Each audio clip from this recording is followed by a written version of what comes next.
मीना की शादी गगन प्रसाद के साथ हो जाती है। मीना की आज पहली रात सुहाग रात थी। मीना इस शादी से काफी खुश थी क्योंकि वो एक बड़े से अमीर घराने में बहू बनकर आई थी। गगन प्रसाद एक मल्टीनेशनल कंपनी में अच्छी पोस्ट पर जॉब कर रहा था। अरे मीना, अपना घूंघट तो उठाओ और दिखाओ अपना चेहरा। ए जी, घूंघट तो पति उठाते हैं, पत्नियां थोड़े ना अपने से उठा लेती है। आप भी उठाओ। अच्छा, अरे पता नहीं था ना, पहली बार शादी हुई तो इसीलिए अभी उठाता हूँ और देखता हूँ तेरा चेहरा। गगन प्रसाद जैसे ही मीना का घूंघट उठाने वाला होता है, मीना कह उठती है, अरे अरे अरे, एक मिनट, थोड़ी सी इमरजेंसी आ गई है, मैं आती हूँ, फिर उठाना घूंघट। अरे लेकिन इस वक्त कौन सा इमरजेंसी आ गया तुम्हें? अरे आप नहीं समझोगे, एक मिनट रुको, मैं 2 मिनट में आई।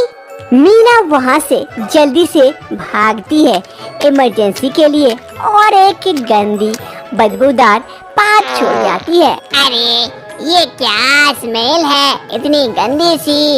मम्मी को कहा था मैं थोड़ा सा घर में रूम स्प्रे वगैरह मार देना, नहीं पता कहीं चूहा हुआ तो नहीं मर गया। रात के अंधेरे में मीना को कुछ समझ नहीं आता है कि वो किधर जाए शौच के लिए। अरे मुझे इतनी जोर से लगी है शौच, मैं कहाँ करूँ, कहाँ है वॉशरूम, कुछ समझ नहीं पा रही हूँ, क्या करूँ? अंत तक मीना और खुद को रोक नहीं पाती है और हॉल में ही बैठ जाती है शौच करने के लिए। कुछ ही समय में शौच कर मीना उठती है। शांति मिला। हाँ, अब चलो, आज तो सुहाग रात है, मैं तो भूल ही गई थी, जल्दी चलती हूँ। फिर मीना जल्दी जल्दी से अपने कमरे की ओर जाती है क्योंकि आज उसकी सुहाग रात जो थी। गगन प्रसाद मीना का इंतजार करते करते सो जाता है। तभी वहाँ मीना पहुँचती है। अरे पतिदेव, पतिदेव, अरे ये तो यहाँ टाई टाई फिश हो गए, सो गए। मैंने तो आपसे कहा था कि मैं 1 मिनट जाती हूँ, 2 मिनट में आती हूँ, लेकिन आप तो 2 मिनट भी नहीं रुक पाए। खैर, मुझे भी नींद लगी है, मैं भी सो जाती हूँ। फिर मीना भी जाकर सो जाती है। दूसरी सुबह मीना की सास जल्दी जल्दी नहा धोकर पूजा करने के लिए जाती है।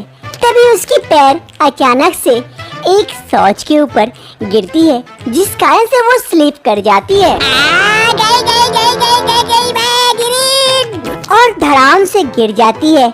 दूसरी शौच पर उसका मुंह जाता है। तभी मीना दौड़कर वहाँ पहुँच जाती है सास की ऐसी आवाज सुनकर। अरे माँ जी, क्या हो गया? सो सो के क्या खा रही हो? जरा हमें भी तो बता।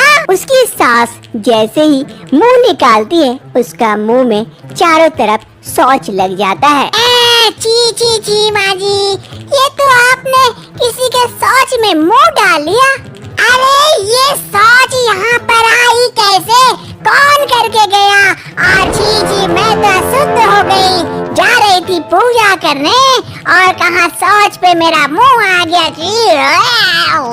मीना की सास काफी गुस्सा आ जाती है और गुस्से से अपने नौकर को बुलाती है। रामू, रामू, जल्दी आ यहाँ। रामू दौड़े दौड़े वहाँ पहुँचता है हॉल में। हाँ मालकिन, कहिए क्या हुआ मालकिन? यहाँ हॉल में कौन शौच करके रखा था? मुझे नहीं पता मालकिन, मैं अभी साफ करवा देता हूँ। तभी मीना सोचती है, अरे मीना, जल्दी से कुछ सोच, नहीं तो आज नहीं तो कल तेरा भांडा फूट जाएगा। अरे माँ जी, मुझे पता है यहाँ शौच कौन किया, कौन किया, बहू जरा बता तो, मैं अभी उसकी क्लास लेती हूँ। अरे माँ जी, वो हमारे घर का टॉमी है ना, वही करके रखा है, कल रात मैं देखी थी। क्या मैं टॉमी की पॉटी पर अपना मुंह लगा दी हूँ? जी जी जी, टॉमी को बाहर निकालो और घुसने मत देना। जी जी मालकिन, अभी निकाल देता हूँ मैं उसे। फिर रामू टॉमी को लेकर वहाँ से चला जाता है और उसकी सास बड़बड़ाते हुए चली जाती है साफ होने के लिए। और इधर मीना सोचती है, अरे आज तो बाल बाल बच गई, ये टॉमी ने मुझे बचा लिया, मेरा प्यारा टॉमी। मीना किसी काम से किचन आती है और किचन में इतना सारा खाना देखकर मन में लालच आ जाती है। अरे इतना सारा खाना। मीना को खाने का बड़ा ही शौक था, लेकिन उसके पेट में कुछ भी नहीं पचता था। जब भी वो कुछ उल्टा पुल्टा खा लेती थी, उसका पेट खराब हो जाता था। अरे इतना सारा खाना है, क्या मैं इसे खा लूं? अरे नहीं, लेकिन खा ली तो मेरा पेट खराब हो जाएगा, तो क्या करूं? अरे खाती नहीं हूँ, चख लेती हूँ थोड़ा थोड़ा करके। मीना सभी खाने को थोड़ा थोड़ा चख रही थी और चखते चखते उसे और ज्यादा टेस्टी लगने लगता है और वो काफी खाना खा लेती है। उई माँ, मेरे पेट में दर्द। अब मैं क्या करूं? मुझे काफी जोर से सोच आई है, अब मैं रोक नहीं पा रही हूँ खुद को, क्या करूं? मीना और खुद को रोक नहीं पाती है और किचन में ही शौच करने बैठ जाती है और कुछ ही समय में शौच कर कर उठती है। शांति मिला। अरे लेकिन अब क्या होगा? अब तो मैं फंस जाऊंगी, क्या करूं? अरे टॉमी मुझे बचा सकता है, टॉमी को लाकर यहाँ छोड़ देती हूँ। फिर मीना जल्दी से जाती है और टॉमी को लेकर आती है और किचन में टॉमी को छोड़ देती है और मीना वहाँ से चली जाती है। ऐसे ही एक रोज मीना और गगन प्रसाद दोनों सो रहे थे। अचानक से मीना की नींद खुल जाती है, वो उठकर बैठ जाती है। अरे मुझे नींद नहीं आ रही है, क्या करूं?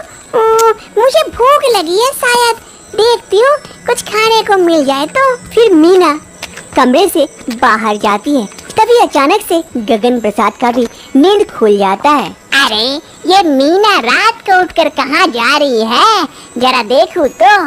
फिर गगन प्रसाद भी उठ जाता है ये देखने के लिए कि आखिर रात में मीना कहाँ जा रही है। मीना उठकर जाती है और किचन से कुछ खाने के लिए लेकर आती है और हॉल में बैठ जाती है और बैठ कर खाती है। गगन प्रसाद ये सभी चीजें देख रहा था। अरे ये पागल है क्या, इतनी रात में उठकर कुछ खा रही है, इसे क्या हो गया है? खाते खाते अचानक से मीना के पेट में दर्द होने लगता है। उई माँ, मेरे पेट में दर्द, लग रहा है सोच आई है, अब मैं क्या करूँ? अरे पिछले दिन की जैसा यही कर देती हूँ, फिर टॉमी का नाम लगा दूंगी। फिर मीना वहीं हॉल में शौच करने बैठ जाती है। गगन प्रसाद ये सभी चीजें देख रहा था।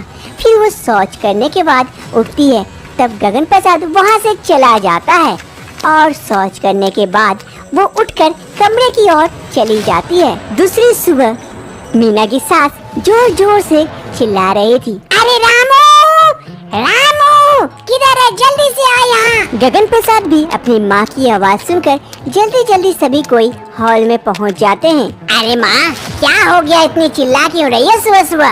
अरे बेटा ये देख, टॉमी ने फिर से यही शौच कर दी, उसे भगा दे, टॉमी को बाहर निकाल कर रख, उसे घर में मत घुसा। अरे माँ चिंता मत करो, कल से वो नहीं करेगा, मैं देखता हूँ। अरे नहीं बेटा, हर रोज करता है, कभी किचन में कर देता है, कभी हॉल में कर देता है, पूरा घर को गंदा करके रखा है, उसे भगा दे घर से। गगन प्रसाद को पता चल गया था कि आखिर शौच कौन कर रहा है और उसे पता था इसका निवारण कैसे हो सकता है। अरे माँ तुम जाओ, बाकी मैं देखता हूँ। अरे हाँ बिटुआ, देख लेना, अगर फिर से शौच किया ना तो मैं उसे घर से बाहर फेंक के आऊंगी। ठीक है माँ, तू जा अब। अरे रामू जरा इसे साफ करवा और टॉमी को बाहर बांध। और मीना चल तुम मेरे साथ चलो, आज बाजार में कुछ काम है। अरे क्या काम है जी? अरे चलो ना, बताता हूँ। फिर गगन प्रसाद मीना को लेकर वहाँ से चला जाता है। गगन प्रसाद मीना को लेकर हॉस्पिटल आए थे मीना का चेकअप करवाने के लिए, क्योंकि उसे पता था कि ये सारे शौच मीना कर रही थी कुछ प्रॉब्लम की वजह से, जो मीना अपने पति गगन प्रसाद को नहीं बता पा रहे थे। जी हमें यहाँ क्यों लेके आए डॉक्टर के पास, हमें क्या हुआ है? अरे मीना, तुम्हें भी पता है तुम्हें क्या हुआ है और मुझे भी पता है, तुम और छुपाओ मत, सारी शौच कौन कर रहा है मुझे पता है। मुझे लगता है तुम्हें कोई बीमारी है, डॉक्टर को दिखाएंगे तो ठीक हो जाएगा। मीना खुद में शर्मिंदगी महसूस करती है और चेकअप के लिए अंदर चली जाती है। डॉक्टर पंकज मीना का अच्छी तरह से चेकअप करते हैं। अरे डॉक्टर साहब, जरा बताइए मेरी बीवी को कुछ ऐसी वैसी बीमारी तो नहीं है? अरे नहीं नहीं, इसे कोई ऐसी वैसी बीमारी नहीं है, साधारण सी बीमारी है, इसे हजम नहीं होता है और गैस की प्रॉब्लम है। मैं इसे कुछ दवाई लिख देता हूँ, फिर ये एक दवाई 1 महीने तक लेने के बाद ये ठीक हो जाएगी और कोई दिक्कत नहीं होगी। मीना और गगन प्रसाद डॉक्टर की सलाह लेने के बाद वहाँ से चले आते हैं। 1 महीने के बाद एक रोज गगन प्रसाद हॉल में आता है और वो आकर देखता है कि मीना गोदी में टॉमी को लेकर खिला रही है और बगल में उसकी माँ खड़ी है। अरे मीना, उसे उतार दो, वो पॉटी कर देगा। अरे नहीं नहीं जी, ये ठीक हो गया, अब पॉटी नहीं करता है। दवाई खाने के बाद मीना का तबीयत भी ठीक हो जाता है और सभी कोई खुशी खुशी रहने लगते हैं और टॉमी को भी प्यार मिलता है खूब सारा।